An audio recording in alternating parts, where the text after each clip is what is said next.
හරි. දැන් මේ අපිට ජලය ලැබෙන්නේ කොහොමද? මේ පොළොවට මේ ජලය ලැබෙන්නේ කොහෙන්ද? ඈ? වර්ෂාවෙන්. නේද? ඒක කියනවා අපි වර්ෂණය.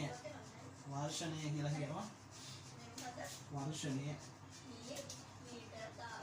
වර්ෂණය.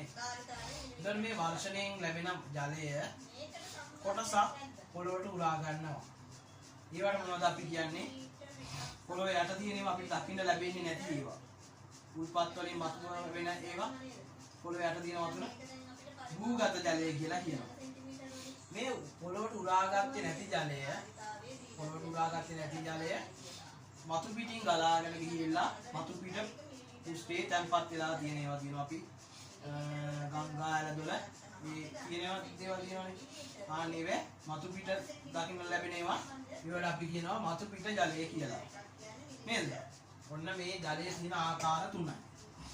ලියා ගන්න